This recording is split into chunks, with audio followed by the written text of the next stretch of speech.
Assalamu alaikum wa rahmatullah wa barakatuh. Que la paix et la miséricorde de Dieu soient sur vous tous, chers frères et sœurs, musulmans et chrétiens, présents ici aujourd'hui.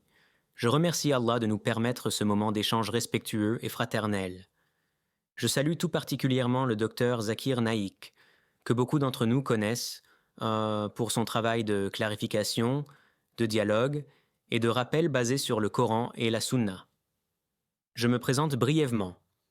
Je m'appelle Asman. Je suis père de famille, un simple croyant qui cherche à comprendre le monde à la lumière de Dieu. Ma question est simple. Docteur Zakir, vous avez expliqué que Vladimir Poutine aurait annoncé une mesure pour protéger le Coran et imposer son respect en Russie. Comment devons-nous comprendre cela à la lumière de l'islam, du Coran et de la sagesse divine? Et quel message cela adresse-t-il aux musulmans et aux chrétiens? Wa alaykum salam wa rahmatullahi wa barakatuh. Je remercie ce jeune frère, Asman, pour sa question posée avec respect, clarté et sincérité. Je remercie également l'assistance, musulmans et chrétiens, d'être réunis dans un esprit d'écoute et de réflexion. L'islam nous enseigne que la sagesse est un bien précieux, où qu'elle se trouve, et que la vérité doit être reconnue, même si elle vient de là où on ne l'attend pas. Allah dit dans le Saint-Coran, Sourate Al-Hujurat, verset 13. Ô homme, nous vous avons créé d'un mâle et d'une femelle, et nous avons fait de vous des nations et des tribus, pour que vous vous connaissiez. Le plus noble d'entre vous, auprès d'Allah, est le plus pieux. Ce verset pose une base fondamentale. La diversité des peuples, des cultures et des systèmes politiques fait partie du plan divin, mais le respect de ce qui est sacré est une valeur universelle que l'islam défend sans compromis. Lorsqu'un dirigeant, quel qu'il soit, annonce que le Coran doit être respecté et protégé dans son pays, il ne rend pas service au Coran en tant que parole d'Allah, car la parole d'Allah est protégée par Allah lui-même, comme il le dit dans la sourate Al-Hijr, verset 9. En vérité, c'est nous qui avons fait descendre le rappel, et c'est nous qui en sommes gardiens. Ce verset est une promesse divine claire. Le Coran n'a pas besoin de la protection des rois, des présidents ou des lois humaines pour exister ou pour être préservé. En revanche, une telle mesure peut être comprise comme une reconnaissance, au niveau humain et juridique, que le Coran est un livre sacré pour des millions de citoyens et qu'il mérite le respect au même titre que d'autres écritures reconnues. Il est très important, ici, de faire une distinction que l'islam enseigne avec beaucoup de précision. Respecter le Coran ne signifie pas accepter l'islam, et protéger le Coran juridiquement ne signifie pas croire en son message. Allah dit dans la sourate Al-Baqarah, verset 256, « Nulle contrainte en religion ». L'islam n'impose jamais la foi par la force, ni par la loi, ni par la pression sociale. La foi est un choix du cœur et de la raison. Cependant, l'islam exige le respect de ce qui est sacré, même de la part de ceux qui n'y croient pas. C'est une question de justice, de vivre ensemble et de dignité humaine. Lorsque nous observons l'histoire, nous voyons que le prophète Muhammad, que la paix et les bénédictions soient sur lui, a vécu dans une société pluraliste. À Médine, il y avait des musulmans, des juifs, des chrétiens et des polythéistes. La constitution de Médine garantissait la protection des lieux de culte et des symboles religieux. Le prophète, que la paix et le salut d'Allah soient sur lui, n'a jamais autorisé l'insulte gratuite, la profanation ou la provocation envers les croyances des autres. Allah dit dans la sourate Al-An'am, verset 108, « N'insultez pas ceux qu'ils invoquent en dehors d'Allah, car par hostilité, ils insulteraient Allah sans science. » Ce verset est fondamental dans le dialogue islamo-chrétien. Le respect est une obligation morale, même lorsque nous sommes en désaccord théologique. Ainsi, lorsqu'un État moderne affirme que le Coran doit être respecté sur son territoire, nous pouvons y voir une application partielle de ce principe coranique universel, empêcher la haine gratuite, prévenir les conflits et protéger la paix sociale. Ce n'est pas une victoire politique de l'islam, ni une preuve de la foi du dirigeant concerné, mais un rappel que même dans un monde sécularisé, les valeurs religieuses continuent d'avoir un poids moral. Pour les chrétiens présents ici, je voudrais dire ceci avec beaucoup de respect. L'islam demande aussi le respect de Jésus. Paix sur lui. Le Coran parle de Isa ibn Maryam avec honneur et pureté.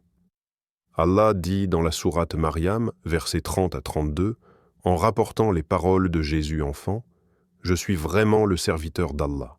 Il m'a donné le livre et m'a désigné prophète. » L'islam n'accepte pas la divinité de Jésus, mais il condamne fermement toute insulte ou moquerie à son égard. De la même manière, le respect du Coran est une exigence de coexistence, pas une imposition de croyance. La question que beaucoup se posent est la suivante. Pourquoi le Coran provoque-t-il autant de réactions, positives ou négatives, à travers le monde? La réponse se trouve dans la nature même du Coran. Allah dit dans la sourate Fussilat, verset 53, « Nous leur montrerons nos signes dans l'univers et en eux-mêmes, jusqu'à ce qu'il leur devienne évident que c'est la vérité. » Le Coran interpelle la raison, la conscience et la morale. Il ne laisse personne indifférent. Certains l'acceptent, d'autres le rejettent, mais il ne peut être ignoré.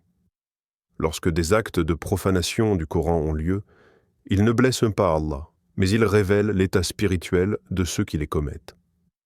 Le prophète, que la paix et le salut d'Allah soient doux sur lui, a dit dans un hadith authentique rapporté par Al-Bukhari, « Allah est doux, et il aime la douceur en toutes choses. La réponse musulmane face à l'insulte ne doit jamais être la violence aveugle, mais la sagesse, la patience et l'explication. Toute mesure qui vise à empêcher la provocation gratuite peut contribuer à calmer les tensions, mais elle ne remplacera jamais le travail d'éducation et de dialogue. Il est aussi important de rappeler que le respect du Coran commence d'abord chez les musulmans eux-mêmes. Le prophète, que la paix et le salut d'Allah soient hanwa sur lui, a dit « Le meilleur d'entre vous est celui qui apprend le Coran et l'enseigne. » Respecter le Coran, ce n'est pas seulement empêcher qu'il soit brûlé ou insulté, c'est le lire, le comprendre, l'appliquer avec justice, honnêteté et miséricorde. Un musulman qui ment, qui opprime ou qui trahit tout en brandissant le Coran manque lui-même de respect au message divin. À l'échelle mondiale, cette question nous renvoie à un principe fondamental de l'islam, la justice. Allah dit dans la sourate An-Nisa, verset 135, « Ô vous qui croyez, soyez stricts dans l'équité, témoins pour Allah, même contre vous-même. » La justice ne dépend pas de l'identité religieuse de celui qui la met en œuvre. Si une loi protège un livre sacré contre la haine, nous reconnaissons l'acte juste sans idolâtrer l'auteur de la loi. Pour les musulmans vivant en minorité, cela envoie un message d'espoir. L'islam n'est pas condamné à être méprisé partout. Le respect mutuel est possible lorsque la sagesse prévaut sur l'idéologie. Pour les chrétiens, cela pose une question sincère. Si nous demandons le respect de la Bible et de Jésus, ne devons-nous pas aussi défendre le respect du Coran, même si nous ne croyons pas en son message? C'est là que le dialogue devient réel et sincère. Allah nous rappelle dans la sourate Al-Ankabut, verset 46, « Et ne discutez avec les gens du livre que de la meilleure façon. » Ce verset est une invitation permanente au dialogue pacifique, basé sur la raison, la morale et la reconnaissance de l'autre. Toute mesure qui limite la haine et encourage le respect va dans le sens de ce commandement divin, même si elle reste imparfaite. En conclusion, la protection du Coran par une loi humaine n'est ni une preuve de foi, ni une victoire religieuse. C'est un rappel que la parole d'Allah continue d'imposer le respect, même à ceux qui n'y croient pas. Le véritable défi pour nous, musulmans et chrétiens, est de transformer ce respect légal en respect moral, et ce respect moral en compréhension mutuelle. Je remercie ce frère Asma pour sa question, et je remercie l'audience pour son écoute attentive. Si ce message vous a aidé à réfléchir, je vous invite à vous abonner, à liker, à partager et à commenter tous ensemble ces mots qui unissent les cœurs des croyants. Allah Akbar. Le Coran n'est pas un simple symbole identitaire, ni un objet politique que l'on protège ou que l'on attaque selon les intérêts du moment. Allah dit dans la sourate Al-An'am, verset 164, dit « Chercherai-je un autre Seigneur qu'Allah, alors qu'il est le Seigneur de toutes choses ?» Cela signifie que la dignité du Coran ne dépend pas de la reconnaissance d'un État, mais de sa source divine.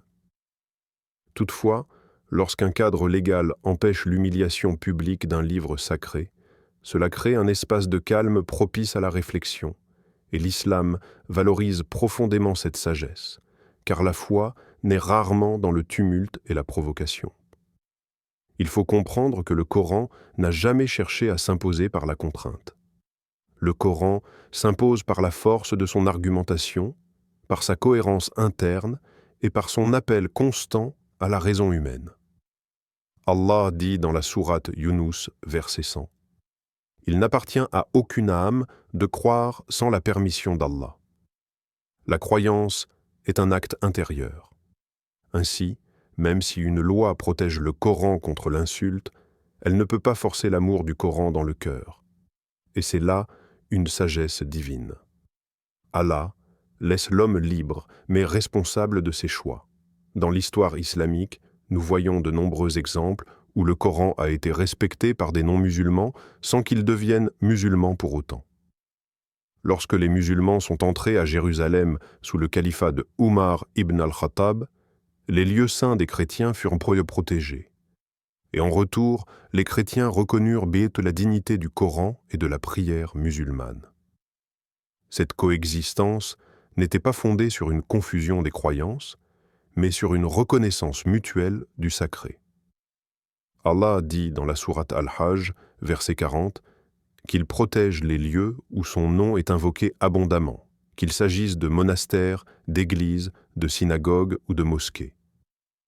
Ce verset montre que la protection du sacré est une valeur divine universelle. Certains se demandent pourquoi l'islam insiste autant sur le respect, même face à l'insulte. Le prophète Muhammad, que la paix et le salut d'Allah soient sur lui, fut insulté, moqué, rejeté, mais il répondit avec patience. Il est rapporté dans un hadith authentique qu'il disait « Ô Allah, guide mon peuple car ils ne savent pas ». Cette attitude n'était pas une faiblesse, mais une force morale immense. Elle nous enseigne que la dignité du message divin ne diminue jamais à cause des paroles humaines. Ainsi, toute mesure qui limite la haine publique n'est pas une protection d'Allah, mais une protection des sociétés contre leur propre dégradation morale. Il est aussi important de souligner que le respect du Coran ne se limite pas à l'interdiction de la profanation matérielle. Le Coran est avant tout un message vivant. Allah dit dans la sourate Sad, verset 29, « C'est un livre béni que nous avons fait descendre vers toi, afin qu'il médite sur ces versets et que les doués d'intelligence réfléchissent. » Empêcher l'insulte sans encourager la compréhension ne suffit pas. Le véritable respect commence lorsque l'on accepte d'écouter ce que le Coran dit réellement, et non ce que certains prétendent qu'il dit. Pour les chrétiens qui écoutent ce discours avec sincérité, je veux rappeler que le Coran invite explicitement au dialogue avec les gens du livre sur la base de valeurs communes. Allah dit dans la sourate Al-Imran, verset 64, « Aux gens du livre, venez à une parole commune entre nous et vous, que nous n'adorions qu'Allah. » Cette invitation n'est pas une attaque, mais une main tendue. Le respect est mutuel et le premier pas vers cette parole commune. Sans respect, il n'y a que du bruit, de la colère et de la confusion. Dans le monde contemporain, beaucoup confondent liberté d'expression et provocation. L'islam reconnaît la liberté de penser, mais il refuse l'humiliation volontaire du sacré. La liberté sans responsabilité mène au chaos moral. Allah dit dans la sourate Al-Qalam, verset 4, en parlant du prophète que la paix et le salut d'Allah soient sur lui. Tu es certes d'une moralité éminente. Cette moralité est un modèle pour l'humanité entière, pas seulement pour les musulmans. Elle nous enseigne que la parole doit élever l'homme, non l'avilir. Lorsque des lois sont mises en place pour limiter les actes de haine religieuse, elles ne font que reconnaître une vérité ancienne. Les symboles religieux touchent l'âme des peuples. Les attaquer n'est pas un acte intellectuel, mais émotionnel et souvent destructeur. L'islam, par le Coran, cherche à apaiser les cœurs, à appeler à la réflexion, à rappeler la finalité de la vie. Allah dit dans la sourate Al-Mulk, verset 2, « Celui qui a créé la mort et la vie, afin de vous éprouver et de savoir qui de vous est le meilleur en œuvre. » Le respect du Coran s'inscrit dans cette épreuve. Comment l'homme réagit-il face à ce qui le dépasse? Il est également essentiel de rappeler aux musulmans que leur responsabilité est immense. Lorsque le Coran est respecté extérieurement, mais trahi intérieurement par des comportements injustes, violents ou hypocrites, cela nuit davantage à l'image de l'islam que n'importe quelle provocation extérieure. Le prophète, que la paix et le salut d'Allah soient sur lui, a dit « Le musulman est celui dont les gens sont à l'abri de la langue et de la main. » Respecter le Coran, c'est incarner ses valeurs de justice, de patience et de miséricorde dans la vie quotidienne. Ainsi, lorsque l'on parle de protection du Coran, il faut dépasser la surface médiatique et politique pour revenir à l'essentiel.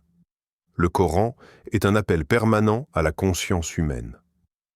Qu'un État reconnaisse ce caractère sacré ou non, la responsabilité individuelle demeure. Allah dit dans la sourate Az-Zumar, verset 41, « Nous avons fait descendre sur toi le livre pour les gens, en toute vérité. Quiconque se guide, c'est pour son propre bien, et quiconque s'égare, s'égare à son détriment. » Ce verset résume toute la question. La guidance est offerte, le respect est encouragé, mais le choix final appartient à chacun. Dans cette perspective, toute reconnaissance du caractère sacré du Coran dans l'espace public peut être vue comme une opportunité. Une opportunité pour les musulmans de montrer le vrai visage de leur foi et une opportunité pour les non-musulmans de découvrir un message souvent mal compris. Le Coran ne craint pas la critique honnête, car il appelle à la réflexion, mais il rejette la haine gratuite, car elle ferme les cœurs avant même que la raison ne puisse parler. Il faut maintenant aller plus en profondeur et se poser une question essentielle.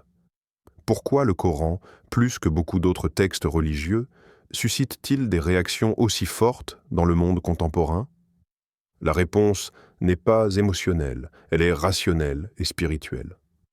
Le Coran ne se contente pas de raconter une histoire ou de proposer des rites, il interpelle directement l'être humain sur le sens de sa vie, sur la responsabilité morale, sur la justice, sur la vérité. Allah dit dans la sourate Al-Baqarah, verset 2, « Voilà le livre, il n'y a point de doute en lui, c'est une guidance pour les pieux. » Un livre qui prétend être une guidance universelle, sans ambiguïté, va nécessairement déranger ceux qui refusent toute autorité morale transcendante. Lorsqu'un État affirme que le Coran doit être respecté, cela met aussi en lumière une réalité souvent ignorée. Les musulmans ne demandent pas de privilèges, ils demandent la dignité. Le Coran n'ordonne pas aux musulmans d'imposer leur foi par la force, mais il leur interdit d'accepter l'humiliation de ce qui est sacré. Allah dit dans la sourate Al-Mu'minun, verset 96, « Repousse le mal par ce qui est meilleur. » Ce verset ne signifie pas accepter l'injustice ou la provocation indéfiniment, mais répondre avec sagesse, fermeté morale et hauteur spirituelle. Une loi qui empêche la profanation publique du Coran peut être vue comme un cadre qui limite le mal, sans empêcher le débat intellectuel. Il est très important de préciser cela devant une audience mixte, musulmane et chrétienne. L'islam ne craint pas la critique sincère. Le Coran lui-même invite à poser des questions, à réfléchir, à observer. Allah dit dans la sourate Al-Ghashiyah, versets 17 à 20, « Ne regarde-t-il donc pas les chameaux, comment ils ont été créés, et le ciel, comment il a été élevé, et les montagnes, comment elles ont été dressées, et la terre, comment elle a été étendue ?» Le Coran pousse l'homme à réfléchir sur l'univers, sur la création, sur la logique. Mais il distingue clairement entre la réflexion honnête et la provocation haineuse. L'une ouvre les cœurs, l'autre les ferme. Dans l'islam, le respect du Coran est lié à la notion d'amana, la responsabilité morale. Allah dit dans la sourate Al-Ahzab, verset 72, qu'il a proposé la responsabilité aux cieux, à la terre et aux montagnes, mais que l'homme l'a acceptée. Cette responsabilité implique de préserver ce qui élève l'homme et de rejeter ce qui le dégrade. Brûler un livre sacré n'est pas un acte de liberté intellectuelle. C'est un acte de mépris qui n'apporte aucune connaissance supplémentaire. Même dans les sociétés qui se disent rationnelles, cet acte est compris comme une provocation, non comme un débat. Lorsque le prophète Muhammad, que la paix et le salut d'Allah soient sciés sur lui, envoyait des lettres aux rois et aux dirigeants de son époque, il ne leur imposait pas l'islam, mais il leur présentait le message avec dignité. Certains ont respecté la lettre sans accepter l'islam, d'autres l'ont rejeté avec arrogance. Pourtant, le prophète, que la paix et le salut d'Allah soient dissoits sur lui, n'a jamais appelé à la destruction des symboles des autres religions. Cela nous montre que l'islam distingue toujours entre le désaccord théologique et le respect humain. Cette distinction est au cœur du dialogue islamo-chrétien authentique. Il faut également rappeler que le Coran reconnaît explicitement la présence des chrétiens comme une communauté croyante, même s'ils corrigent leurs croyances théologiques. Allah dit dans la sourate Al-Maïda, verset 82, que les chrétiens les plus proches des musulmans sont ceux qui disent « Nous sommes chrétiens », car parmi eux se trouvent des prêtres et des moines qui ne s'enflamment pas d'orgueil. Ce verset montre que le Coran fait la différence entre la foi sincère et l'arrogance idéologique. Le respect du Coran dans l'espace public s'inscrit dans cette logique de reconnaissance mutuelle, pas dans une logique de domination. Beaucoup de musulmans commettent cependant une erreur. Ils se focalisent uniquement sur la défense symbolique du Coran, tout en négligeant son message éthique. Or, le Coran est très clair sur ce point. Allah dit dans la sourate Al-Baqarah, verset 44, « Ordonnez-vous aux gens la bonté et vous oubliez vous-même » Un musulman qui réclame le respect du Coran, mais qui agit avec injustice, corruption ou violence, contredit le Coran par ses actes. Le respect véritable commence par la cohérence morale. Dans les sociétés modernes, la question n'est donc pas seulement juridique, elle est éducative. Comment enseigner aux jeunes générations que la liberté d'expression n'est pas la liberté d'humilier? L'islam répond à cette question depuis 14 siècles. Le prophète, que la paix et le salut d'Allah soient sur lui, a dit « Celui qui croit en Allah et au jour dernier, qu'il dise du bien ou qu'il se taise. » Ce hadith pose une règle simple et universelle, applicable à toutes les sociétés. La parole doit être responsable. Lorsqu'un État adopte une loi qui va dans ce sens, même imparfaitement, il reconnaît une vérité morale que l'islam enseigne depuis longtemps. Il est aussi nécessaire de comprendre que le respect du Coran protège indirectement les autres religions. Aujourd'hui, c'est le Coran qui est attaqué. Demain, ce sera peut-être la Bible, la Torah ou tout autre symbole sacré. L'islam adopte une vision préventive. Protéger le sacré, en général, c'est protéger la paix sociale. Allah dit dans la sourate Al-Anbiya, verset 107, que le prophète, que la paix et le salut d'Allah, soient sur lui, a été envoyé comme une miséricorde pour l'humanité entière. Cette miséricorde ne se limite pas aux musulmans, elle englobe toute l'humanité. Lorsque l'on observe le monde avec honnêteté, on constate que la haine religieuse ne produit que des fractures, des violences et des incompréhensions. Le Coran, au contraire, appelle constamment à la réflexion calme. Allah dit dans la sourate Al-Insan, verset 3, « Nous l'avons guidé dans le chemin, qu'il soit reconnaissant ou ingrat ». Ce verset montre que la guidance est proposée, non imposée. Le respect du Coran permet justement que cette proposition puisse être entendue sans être noyée dans le bruit de la provocation. Enfin, il faut rappeler que le Coran n'a pas besoin d'être défendu avec colère. Il a besoin d'être expliqué avec clarté. Le prophète, que la paix et le salut d'Allah soient sur lui, n'a jamais gagné les cœurs par la violence verbale ou physique, mais par la cohérence entre son message et son comportement. Toute mesure extérieure qui protège le Coran ne sera bénéfique que si les musulmans, eux-mêmes, incarnent ce message dans leur vie quotidienne, dans leurs relations avec leurs voisins, leurs collègues, musulmans ou chrétiens. Le Coran appelle à la justice, à la vérité et à la dignité humaine, et c'est à travers ces valeurs vécues que son respect deviendra naturel et non imposé. Il est aussi nécessaire de clarifier une confusion fréquente que beaucoup de gens ont, musulmans comme non musulmans. Respecter le Coran ne signifie pas être d'accord avec tout ce qu'il dit, ni même y croire. Respecter le Coran signifie reconnaître qu'il est sacré pour plus d'1,5 milliard de personnes, et que l'attaquer publiquement n'est ni un acte de courage intellectuel, ni un débat théologique, mais une provocation inutile. Allah dit dans la sourate Al-An'am, verset 108, « N'insultez pas ceux qu'ils invoquent en dehors d'Allah, car par hostilité, ils insulteraient Allah sans science. » Ce verset établit une règle universelle de coexistence. L'insulte religieuse n'apporte que l'escalade et la fermeture des cœurs. Lorsque le Coran est respecté dans l'espace public, cela crée un climat où la discussion devient possible. L'islam ne fuit pas la discussion, au contraire. Le Coran interpelle constamment la raison humaine. Allah dit dans la sourate Az-Zumar, verset 18, « Ceux qui écoutent la parole et suivent ce qu'elle contient de meilleur. » Le Coran ne demande pas une obéissance aveugle, il appelle à l'écoute, à la réflexion et au discernement. Mais cette réflexion ne peut pas naître dans un climat de moquerie et de mépris. Il faut aussi rappeler que le Coran ne s'adresse pas uniquement aux musulmans. Il parle à l'humanité entière.